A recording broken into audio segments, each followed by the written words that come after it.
This is Dr. Madhuri Kota, founder of Oxy Dental, which is located near J&T Metro Station.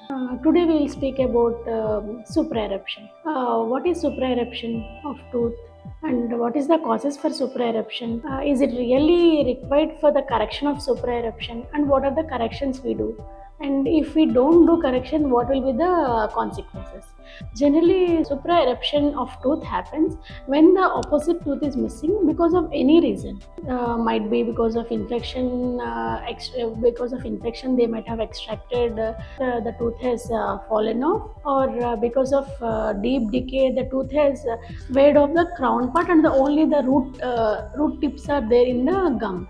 So whatever the reason, because of loss of stopper, means when the upper is hitting the lower, so there will be a stopper, means there will be a level which maintains the upper tooth. When that is missing, the upper tooth eventually start moving down.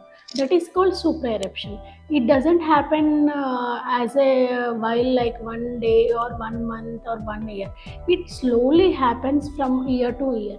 So even the patient can't understand in few cases, as it happens very slowly, but it is very dangerous. As the supraeruption of tooth happens, there will be a contact missing between the supraerupted tooth and the neighboring tooth. So because of that, there will be a food lodgement between the tooth, and there will be eventually decay. Along with that, as the tooth is supraerupted, it can withstand only less forces because the root part is coming out. The strength of the tooth is compromised, and along with that, as it is supraerupted, without knowing, unknowingly, patient will be eating only in the opposite side, as they are more comfortable eating in the opposite side. So to avoid all this, the correction of the supraerupted tooth is must. First thing, as the tooth is supraerupted, the tooth should be sharpened and the crown should be placed.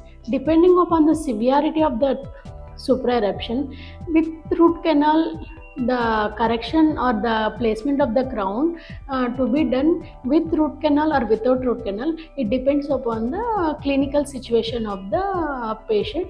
As in clinically, we will see how the supraeruption is there, depending upon the grade 1, grade 2, grade 3. So in grade 1 supraeruption, only crown is sufficient. If the eruption is very severe, then root canal with crown is required. After this only, the replacement of the lower should be done, so which will be the ideal treatment. Whenever the tooth is missed, not only loss for that area, the opposite area is also compromised. So please don't delay if the tooth is lost.